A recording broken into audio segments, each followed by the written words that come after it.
Hello, everybody. Welcome into another episode of the Fantasy Pros Football Podcast. I am Ryan Wormeli, joined on this Thursday morning in Week 11 by Derek Brown and Andrew Erickson. Fellas, we are talking must-starts here into Week 11. Always hard to believe how quickly it goes. We've got a great Thursday night football matchup on tonight. Even aside from the fact that it's the Ravens, it's actually two good teams. We need to appreciate this while we have it because it's so rare that we get this on a Thursday night.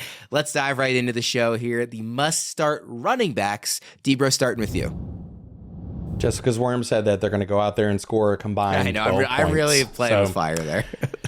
All right. Well, speaking of guys that we're going to be high on this week, look, Alexander Mattison is out. Fire him up, baby. Let's go Ty Chandler. Nobody's taking work away from that man. If Alexander Mattison is out, we know you can run on the Denver Broncos. Second highest explosive run rate allowed since week 5. Most rushing yards allowed per game. Ty Chandler, giddy up. Yeah, Erickson, where do you have Chandler? He's one of the hot names of the week, so I'm curious where you come down on him in the rankings. Yeah, I got him an RB21, and it's honestly kind of like a placeholder with some of these guys just to make sure that, okay, you know, do they add any other running backs? Yeah. Like, who else is active? Like, this is going to probably change, like, leading up to the kickoff, you know, making sure Alexander Madison's not going to play with the concussion. But, yeah, if you picked him up, like, you want to start this guy. Like, again, these waiver wire running backs don't always fire, especially in their first game. Saw Devin Singletary, 2 weeks ago do nothing when he became the bell cow, but then last week, he had 30 carries and had a monster game. So if Chandler's going to be playing 75, 80% of the snaps like Alexander Mattison was playing every single week, basically, and just not being efficient, well, Chandler's explosive. Like, he adds an explosive element that Madison could never offer. So against Denver, who that's the one thing they give up is explosive rushing plays. Mm-hmm. Yeah, I think Chandler's someone that you're trying to find ways to get into your lineup because he has a lot of upside. Yeah, what would you say? I mean, you had a great call, DBro, last week on Jaylen Warren. You predicted 100 yards. I'm not asking for that for Ty Chandler, but what kind of prediction would you put on him? Because it's a name that people have been clamoring for to get more work for all season, and he obviously looked pretty good last week in doing it against a tough defense. So, like, how aggressive can we be? How optimistic can we be about what his stat line might look like? I think we'd be very optimistic. I mean, considering the Minnesota Vikings offense, we know they can move the ball, and whether that's with Josh Dobbs' legs, if Justin Jefferson comes back this week, the pass game, Hawkinson, there's a lot of different matchup points where the Vikings can move the ball. So even if the touchdowns go sideways, if they go all towards Chandler's direction, like they just say, okay, Josh Dobbs doesn't run it in, we get 2 Ty Chandler touchdowns. I think he could be, as crazy as this might sound, he could be an RB1 this week, guys. Like, what's to stop that from happening? What do we need for that to happen? Okay, he gets over 100 total yards. Okay, well, he's facing the freaking Broncos. Okay, so check. He gets 2 touchdowns. Well, the Broncos give up long runs, and this offense can move the ball. So maybe he gets a short porch touchdown, and he breaks off another long one. So I think that the upside is for him to be an RB1, and I think the floor is exactly what Erickson said. I've got him at RB19. He needs to be inside the top 20 this week. I mean, when I think about Chandler, just like looking at my rankings, I mean, why would I not start him over like Saquon Barkley? Like, why would you not start him over Who Kenneth has more Walker? Touchdown upside? Who has more touchdown upside? I mean, Walker still has more touchdown upside, I would say, because the Seahawks offense is still good. But I mean, the Giants, are they going to score a touchdown at all? That's fair. Like, yeah, and Chandler's explosive. Chandler should see volume. I mean, Barkley, you're just playing because he gets a lot of touches. So it's like you can make the argument, well, Chandler's going to get a lot of touches too, but he's explosive. He's also playing Denver. I got a really good one for you, Erickson, because we don't know if he's going to play, but just saying is assume he plays. We don't have a clue what the workload looks like. Would you start Ty Chandler or Devon Achane? Achane. I'm not taking that man out of my I'm not saying that you're wrong. I'm just saying there's a lot of unknowns there. That workload could go split 3 different ways. We know Chandler's in a fantastic matchup, and he's going to get all the work. I could not look myself in the mirror if I put Achane on my bench in any capacity. That's fair. And then he goes off for 200 yards. Like, it's not happening. All right, Erickson, who's your first must-start running back? Tony Pollard. Because people were asking me in the Discord, like, should I bench Tony Pollard? I'm like, no. Got to start him. Like, he's playing the Carolina Panthers. They are the defense that ranks dead last in terms of rushing touchdown percentage allowed on the ground. That's what's been missing with Tony Pollard. Every single week, it's like a bit with Mike McCarthy. Like, who can we get a rushing touchdown not named Tony Pollard this week? Oh, Rico Dowdle. Oh, CeeDee Lamb. Oh, Dak Prescott. Look, we talked about this before we got on here, but last year, there were 2 players that played the Panthers defense that were prime regression candidates. Joe Mixon scored 5 touchdowns in one game against the Panthers after not scoring at all. You guys remember Mike Evans, how he didn't score a touchdown basically all year last year until he played the Panthers? Yeah. Yep. Like, I'm telling you, regression works in weird ways, but all signs are pointing to this being the game where Tony Pollard doesn't score 1, doesn't score 2, like scores multiple touchdowns. So, again, that's not ideal. Like, you'd rather have him in scoring touchdowns consistently throughout the year. I don't think that's going to necessarily be the case. I think he's going to score a lot of touchdowns this week, so I'm starting Tony Pollard. DBro, are you willing to give another chance to Pollard this week? He's hurt me, guys. He's hurt me so much. And the saddening thing about Pollard is the efficiency and the touchdowns haven't been there, but the role that we wanted the entire offseason has been there. So it's been frustrating to watch. Is this the part of the show where I say I wave the white flag and then he goes out and he busts like a 75-yard run? Please do, because I think a lot of managers would love for him to bust the white flag. I'll do it. You know what? I'll do it for the people. White flag. Tony Pollard, baby. I'm done. I give up. He's an RB3. He's never going to do anything ever again. You're doing the Lord's work here, DBro. We all appreciate it. You're welcome. Who's your next must-start running back, DBro? Oh, man, that hurt to say. Devin Singletary. He's going to be one of my must-starts this week. I mean, the man played all the snaps, got all the volume. I mean, 31 touches. Let's wrap our heads around that. 31 touches and 161 total yards last week. I'm not saying he goes out and produces that again, but 20 plus touches I think is a very real possibility. And Houston Texans are going to be in the red zone constantly in this game. So probably scores at least once. He's going to be a top 20 running back. I mean, book it, guys. Let's go. He is exactly RB20 in expert consensus rankings right now. Mm-hmm. Is that too high, too low, or just right? You said he's going to be top 20. Do you have him higher than 20? I've got him at RB18, but I think the conversation for Devin Singletary starts at RB15 or 14, depending on what you think about Kenneth Walker and some of the other guys there. Like, are you starting him versus Kenneth Walker or David Montgomery and looking what those backfields are, the matchups, things like that? Like, I think the conversation for Devin Singletary starts at mid to high end RB2. Can you guys believe we're already this deep into the NFL season? We've got to make every second count, and with DraftKings Sportsbook, you can make the most out of every game day. Bet on your favorite teams for a shot at winning big bucks. New customers can score 150 instantly in bonus bets for betting $5 on any matchup.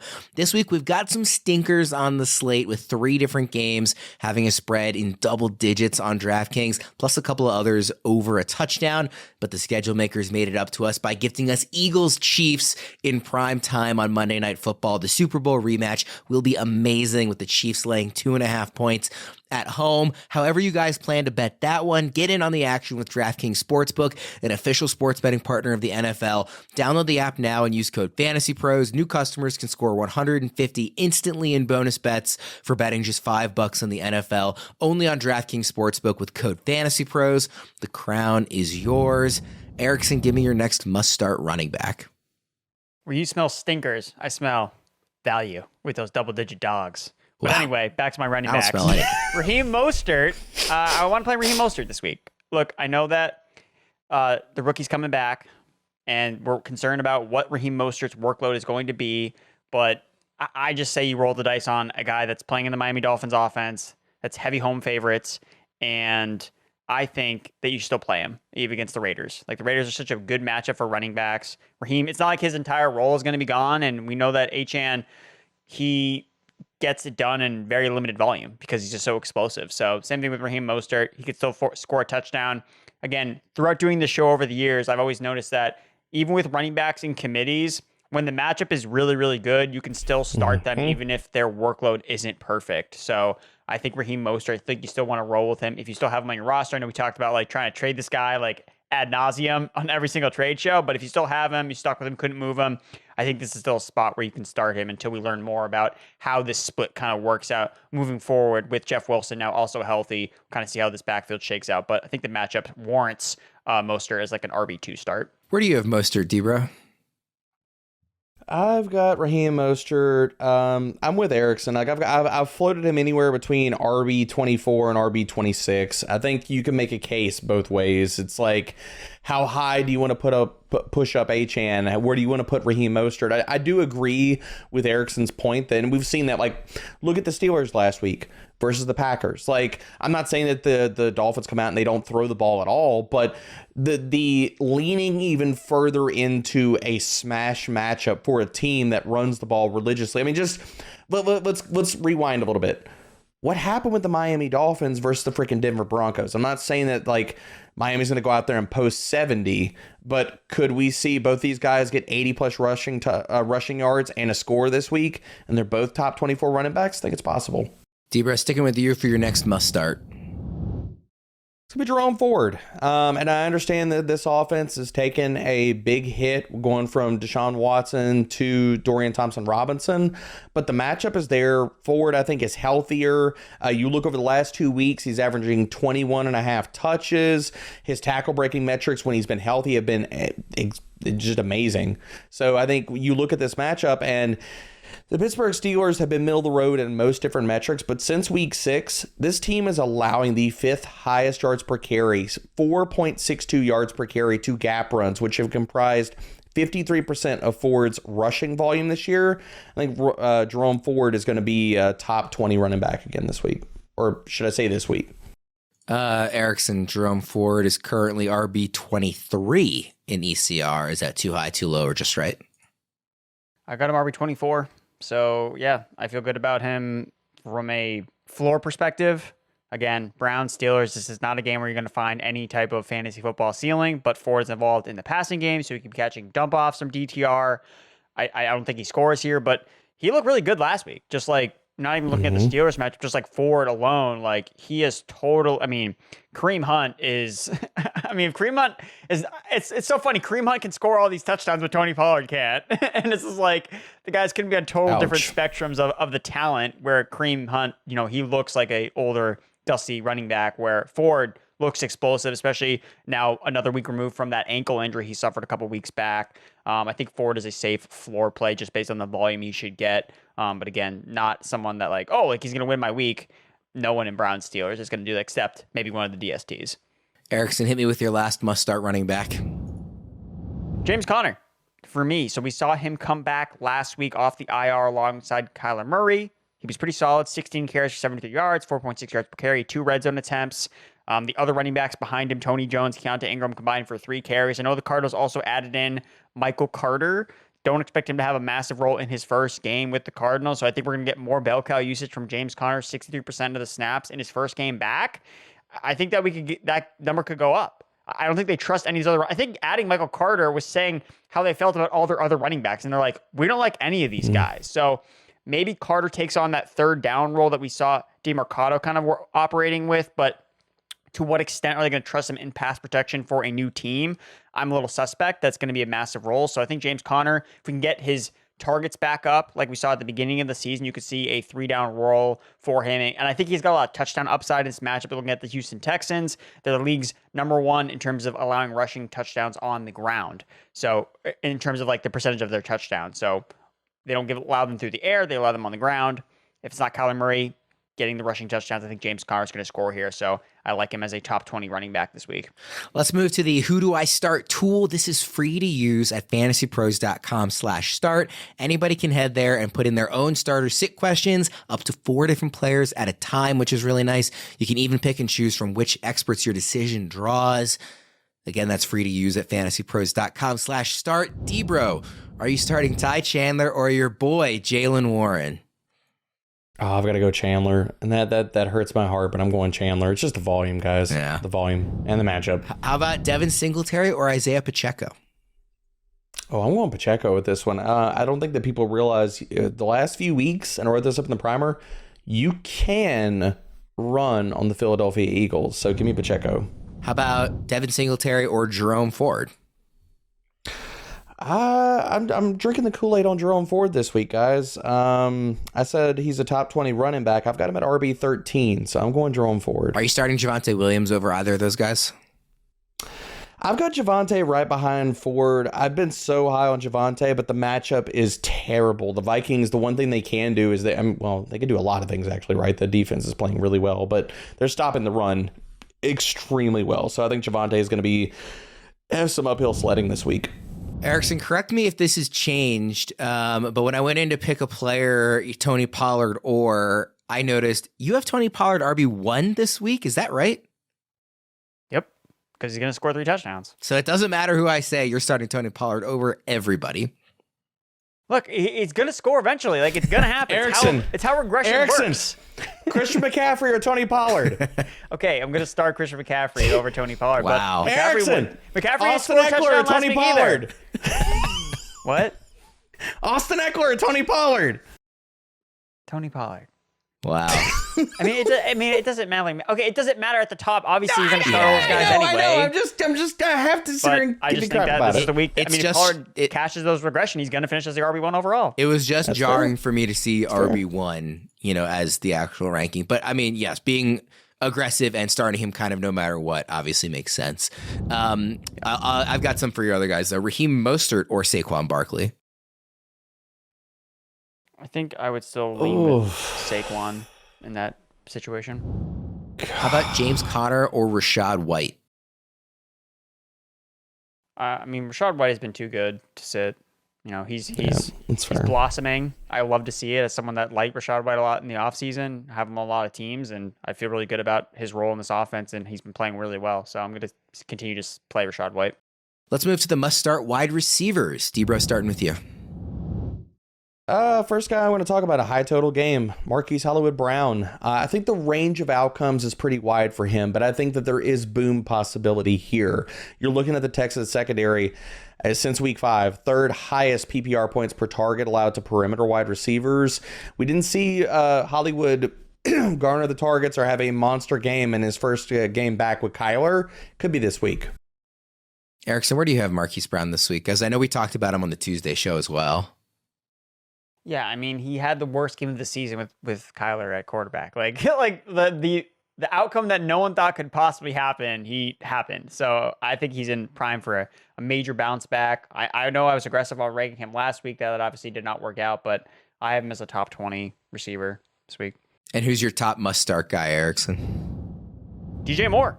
DJ Moore has basically been it. non-existent the last 5 weeks or so. But, the reason that's because Justin Fields hasn't been his quarterback over the last 5 weeks. So DJ Moore was a screaming sell high candidate even before Justin Fields got hurt. And we basically just saw it play out over the last month plus, where he basically has been doing nothing. Still seeing a high target share, though, in the offense. Still clearly the wide receiver 1 in this Bears passing attack. I think that we get back to what we saw in the beginning of the season with DJ Moore, just absolutely going off every single week. Look at the matchup against the Lions. I love the over in this game in Detroit at Ford Field, the Coors Field of the NFL. Lions give up the 10th most fantasy points to wide receivers this season. Justin Fields is back. So just forget about what you've seen from DJ Moore last month. I honestly think that it's irrelevant with Tyson Bagent versus Justin Fields, a different quarterback, and Fields has a better connection with Moore. So I think you could start more confidently. I have him as a top 15 guy, or I'm probably have to move him up inside my top 15. He's at wide receiver 23 in ECR. I've got him as wide receiver 12 for the week. Backstory on this, when our graphics guy Ethan, shout out to him, amazing work every single week. He hit me up and he's like, "Who do you want to be the poster person for the primer this week?" I was like, "Let's go DJ Moore, baby. Let's go DJ Moore." Love to hear it. That would go a long way for a lot of my teams if he can bounce back from what he's been the last 5 weeks. DBro, give me your next must-start wide receiver. Tank Dell, baby. We're staying in the flames. We're CJ Stroud in it. We're Tank Dell in it. It's going to be a good week, boys. Tank Dell over in his 6 full games, 23% target share, 35% air yard share, almost a 30% first read share. Tank Dell is balling. This is where you just ride the lightning, baby, and just strap in. Let's go. He's wide receiver 21 in ECR right now. Is that about right, or is that too low? It sounds like from the way you're talking about him. I've got him at wide receiver 15, and I've contemplated moving him up. It looks like you have him even higher, Erickson. Tank Dell. I had Tank Dell at wide receiver 8 last week and somehow didn't finish high enough in the wide receiver rankings competition. So I don't know what I did wrong, but I was right about that. So yeah, I have him wide receiver 13. You're right about that, baby. So right about that. Love it. Say goodbye to your own start-sit dilemmas with Fantasy Pros Start-Sit Assistant. Within seconds, you'll know exactly who to play for optimal results each and every week. Leveraging insights from numerous experts, the Start-Sit Assistant aligns your lineup decisions with the top minds in fantasy football, giving you a competitive edge. Maximize your lineup's potential with just a few clicks. Head to fantasypros.com/myplaybook and make winning decisions in no time. Erickson, give me your next must-start wide receiver.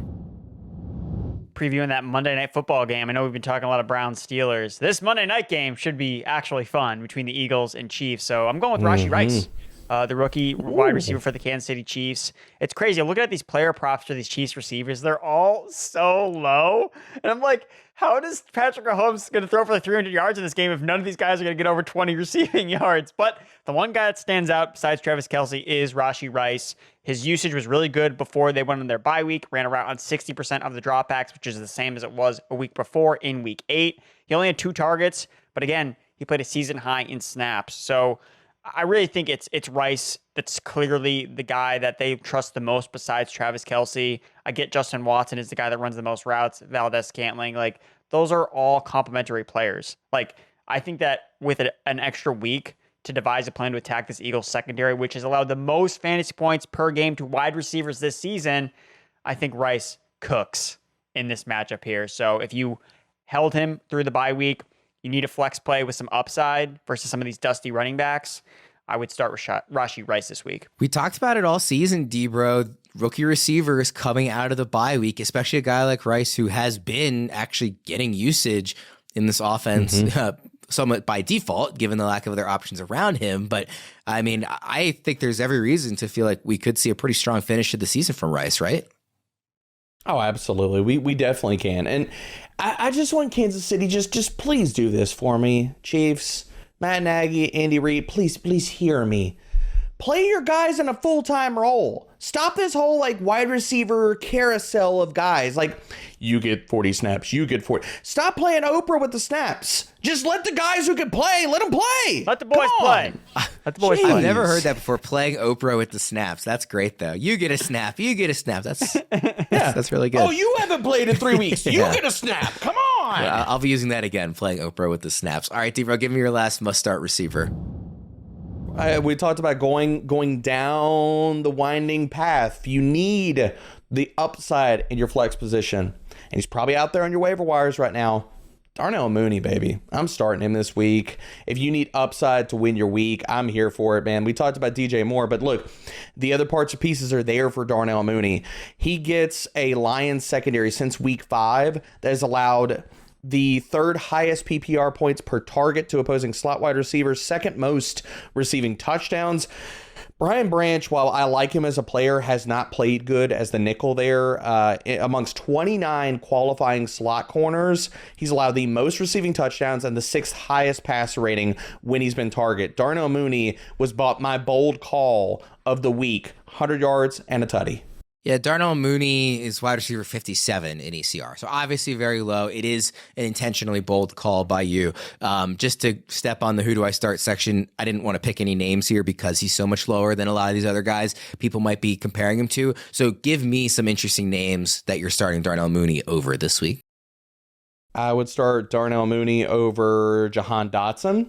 I would start Darnell Mooney over Jerry Jeudy, Gabe Davis, Jacoby Myers. George Pickens?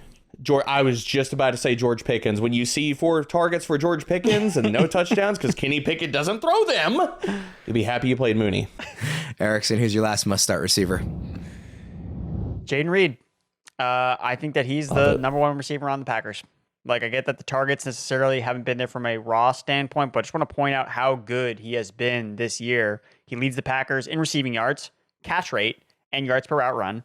It's a great matchup against the Chargers, allowing 5th most fantasy points to wide receivers, 7th most fantasy points to slot receivers, specifically where Jayden Reed plays the most of his snaps. Look, Jayden Reed has the same amount of fantasy points total and per game as Chris Godwin.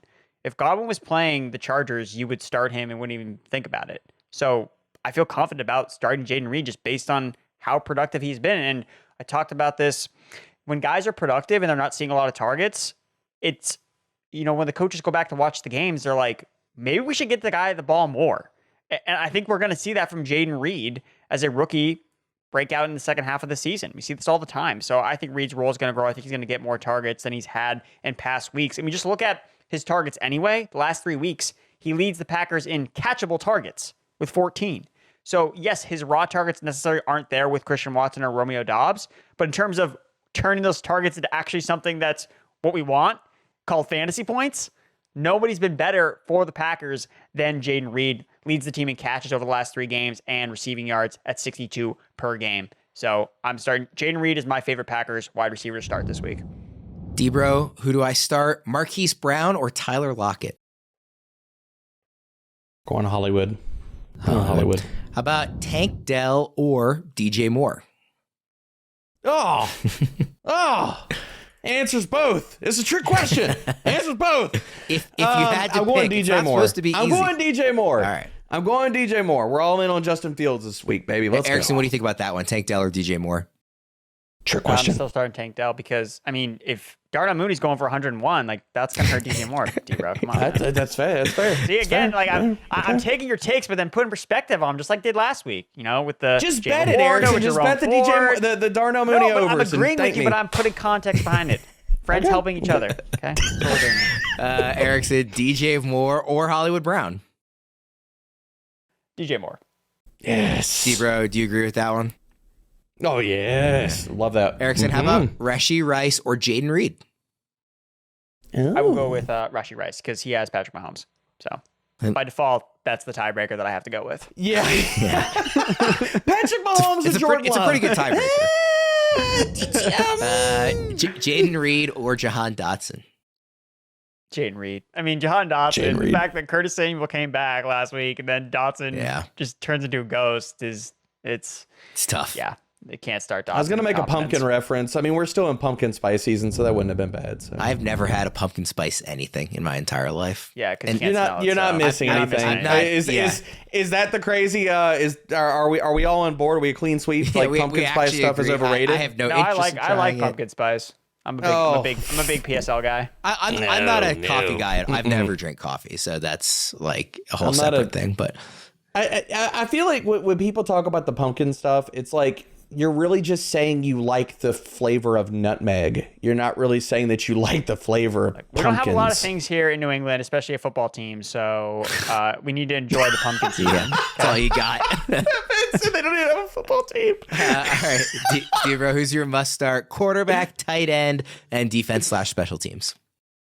Well, hopefully I'm not going to bring up any Patriots here. Jeez. Yeah. They're on bye, so don't worry. Yeah. Yeah, it's okay. It's okay. Chef Gino, man, we're starting him this week. I think all the hate that Chef Gino has gotten has been crazy. Everybody's talking about like, whoa, he's not playing good. I'm like, if you look at all of his deeper metrics, the passing touchdowns have not been there, but everything else, he's not playing as bad as people think he's playing. He's 13th in passing grade, 14th in yards per attempt. He's top 10 in both adjusted completion rate and hero throw rate. The man has been playing good, and this week he's going to put up good numbers. So I'm going to be starting Geno Smith on tight ends. I'm buying into all the Packers stuff. Luke Musgrave is my guy. Chargers have not been able to stop anything versus tight ends. 4th highest PPR points per game, most receiving yards allowed per game to tight ends. And as far as the defense, look, have defense stream against Will Levis right now. Jacksonville Jaguars can pressure the quarterback. Will Levis can do some insane things whenever he's under pressure. Oh, dear Lord. Oh, wait. There's a defensive end. I'm just going to look away over here while you sack me. So, yeah, fire up the Jacksonville Jaguars. Geno Smith or Jordan Love? Chef Gino. We're cooking today, baby. Where did you say you have Geno ranked? Because those guys are back-to-back in ECR. Let me see. I've got the Chef ranked nothing crazy. I mean, I've got him ranked right now as QB 16, but I've got Jordan Love at QB 20. Okay. So, all right, Erickson, quarterback, tight end, defense, special teams. The aforementioned Jordan Love is my QB start. I have him QB 17, so one spot behind Geno Smith. But I think that if you're streaming, like, he's the best option. I think you should start him over Trevor Lawrence, personally, because Jordan Love, maybe not a great real-life quarterback, but he scores fantasy points somehow, some way. He has the same points per game as Jared Goff And we're starting Jared Goff with a lot of confidence. So I think Jordan Love in a good matchup. Chargers, second most fantasy points allowed per game to fantasy QBs, or the Chargers. And he has 16 fantasy points in 3 of his last 4 games. So we like some of the pieces in this offense. If they're going to be scoring touchdowns in some way, it's because Jordan Love's doing something right. So I do like Jordan Love. For tight end, Steelers, Browns, look, I was digging deep. David Njoku was the target leader. When we saw Dorian Robinson make his first start. So as a inexperienced quarterback, you could see him lean on his tight end. Not expecting a massive game from Njoku, but look, at tight end, you just need targets. And Njoku's been involved in this offense. I would be more concerned with the receivers like Elijah Moore and Amari Cooper, but I feel better about David Njoku, so I think that he's a decent start at tight end. And at DST, Washington Commanders, as bad as their defense is, Tommy DeVito is the gift that keeps on giving. 2 DSTs. Just start the Commanders defense and don't watch this game. I don't know if you answered this one, Erickson. Jordan Love or Geno Smith? Same question I asked Debro. Yeah, I had Geno one spot ahead. How about Jordan Love? Or go ahead, Debro. You know how Jordan Love is doing this, right, Erickson? He's just the new Blake Bortles. We don't know where the fantasy points come from. We don't know how it happens. But when you look at your lineups after the week, you're like, oh, well, that's nice. Cool. Well, I mean, a lot of it does come in garbage time because the Packers can't score in the first half of games, so they're always behind, and then they need to throw the ball in the second half. And Jordan Love, borderline, baby. He's borderline for those 2 points. Weapons. There are good weapons in Green Bay. It's just they never put it together for a full 4 quarters. Erickson, another one for you. Jordan Love or Russell Wilson this week? I'm still starting Jordan Love. The Vikings defense has been legit the last 5 weeks. I know that the Josh Dobbs story is like grabbing all the headlines, but it's really like Brian Flores has turned this defense into like an absolute juggernaut. And I think that the Denver Broncos with game manager Russell Wilson are going to be in some trouble. So Vikings plus 2.5. Let's go. Yeah, Devro, are you also Jordan Love over Russell Wilson? I am Jordan Love over Russell Wilson. Poor Russ is going to get blitzed. I'll get out. Like that 0 blitz that the Buffalo Bills put on him at the end of the game when he was just like, like that's going to be the entire game versus the Vikings, man. We might see a few more underthrown pass interference calls in this one. Oh, man. Quick recap here. The must-start running backs: Ty Chandler, Tony Pollard, Devin Singletary, Raheem Mostert, Jerome Ford, and James Conner. The must-start wide receivers: Marquise Brown, DJ Moore, Terp, Tank Dell, Rashee Rice, Darnell Mooney, Jayden Reed. Our must-start quarterbacks are Geno Smith and Jordan Love. Our must-start tight ends are Luke Musgrave and David Njoku.